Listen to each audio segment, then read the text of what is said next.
My name is Perla Moreno, and today I'm going to be presenting to you the behavior of sociopaths. And we're going to start off with what does sociopath means. So, as an individual with a personality disorder, manifestation and extreme antisocial attitudes or even behavior plays a big role in sociopathic behavior. Is basically a person who disregards of others' emotions, rights, and even experiences.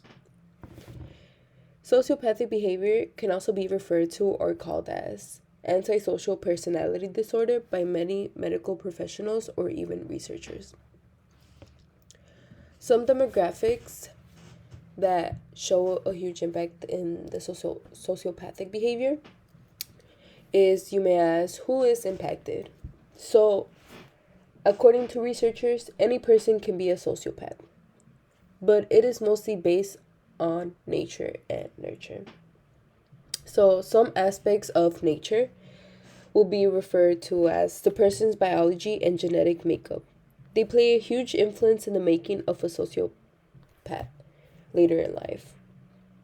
And also the aspects in nurturing of the person's impact to the society. Their antisocial behavior is based on how they were raised.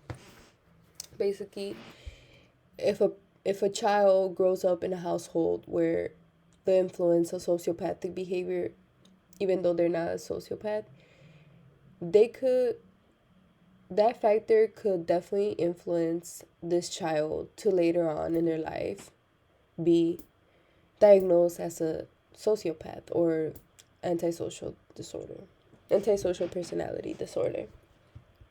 And in this graph, it shows us that between the ages of 25 and 34, 3.91% of individuals tend to show their behavior of antisocial personality disorder or sociopath more than they do when they are 65 and above, which shows 0.80% of them do.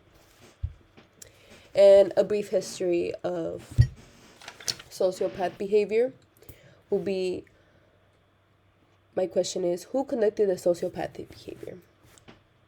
Early studies of sociopathic behavior were conducted in the 1940s and 50s by Robbins at Washington University in St. Louis. He basically did a lot of experiences with many individuals. He watched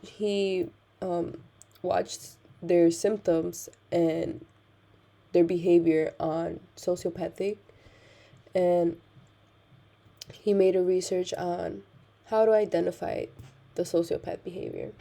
And also, by Glucks at Harvard, he showed the continuity between adult and childhood behavior problems. These two researchers play a big role in sociopathic behavior history due to the amount of work they put in to experiment and research about the sociopaths that we have in society nowadays.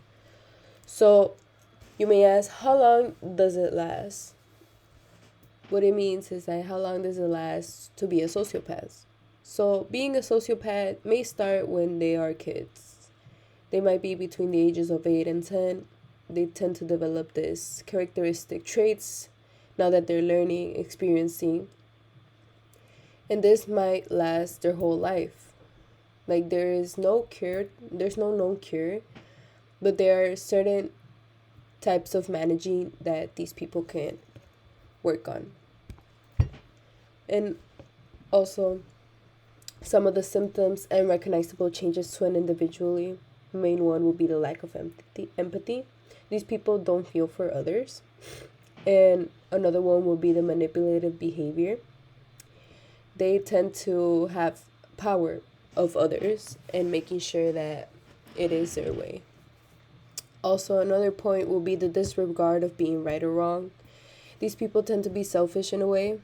They think that everything they do is right. There is nothing wrong going on between whatever illegal, lying, or stealing they may be doing. They think they're always right. And the final and last point would be the charmness towards others. They tend to portray this image where they're the best. They tend to be the main person here. They go around this egotistical view where they think they are good at everything. So, some treatment and coping mechanisms that sociopaths can go through will be the psychotherapy. Therapy is a big factor for them to be able to manage their condition. And basically, they help them manage their anger, have some challenging talks with the therapist, making sure they find the problem and find a solution for their condition. And also medication plays a big role here. Medication, there is no known cure or medicine for sociopaths, but they can manage it in a way where they could reduce their anxiety, depression, or even anger. All these medicines can help them have a manageable way of controlling their sociopathic behavior. Also, some activities sociopathic people may be doing to exercise their brain a little bit will be the friendships and relationships they can build with other people by communicating with them. Just communicating with them, not make everything about themselves, but also tend to listen to others. So I'm going to be showing this video of how to identify 7 different ways of a sociopath.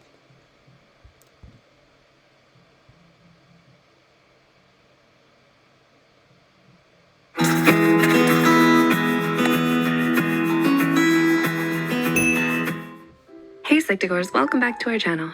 We wanted to let you know that your ongoing support helps us make psychology and mental health more accessible to everyone. So, thank you for all the love that you've given us. As a disclaimer, we want to remind you that this video is made for informative purposes only. Please seek professional help if you think you or someone you know is struggling with a sociopathic personality. This video is not meant to provide a diagnosis for antisocial personality disorder. With that said, let's begin. Sociopathy, commonly classified as antisocial personality disorder, is characterized by behavior patterns that include manipulation, deceit, aggression, and lack of empathy. Sociopaths tend to engage in risky behavior and violate laws at the expense of themselves or others. These individuals may have a compromised moral compass and are usually perceived as unethical, immoral, and irresponsible. Despite the media's glamorization and inaccurate portrayal of sociopaths, most of them are not serial killers. They can be CEOs, lawyers, business owners, politicians, Wall Street traders, housewives, doctors. They could be anyone. So, here are 7 signs that someone you know may be a sociopath.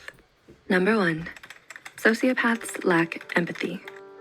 Antisocial personality disorder is categorized along with other personality disorders, such as borderline personality disorder and narcissistic personality disorder.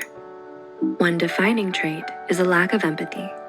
Typically, they do not feel any remorse or guilt as they have trouble understanding other people's emotions. As a result, they may emotionally hurt those around them and have difficulty maintaining relationships. They can come across as cold, harsh, callous, and unfeeling. With training and therapy, it is possible for some people with ASPD to feel love and empathy. They usually develop empathy towards a select few, namely their children, parents, or partners. Number 2, they're manipulative. Sociopaths have a talent for manipulating others. They're opportunistic and highly ambitious individuals. As such, they rely on emotional or physical manipulation to get what they want. Some techniques that they use to manipulate others are gaslighting, lying, flattery, blame, and threats. Number 3, they are dangerously charming. Charm is part of the game. Sociopaths use their charisma and charm to attract others, specifically those who are more vulnerable than themselves. They will feign concern or kindness to get people to believe them and establish a sense of trust. That way, it becomes easier to manipulate them. Number 4, sociopaths are ill-tempered and impulsive. Though those with ASPD usually resort to manipulation, they are also more impulsive and ill-tempered. They're prone to engaging in risky and illegal behavior at the expense of themselves or others. Different factors affect the development of this trait, but being around people who encourage and condone violence make it more likely for someone with ASPD to be violent themselves. Exposure to domestic abuse and animal cruelty are some early manifestations of violent behavior in a person who has ASPD. Number 5, they have strained relationships. So with this, I'm going to be concluding my presentation.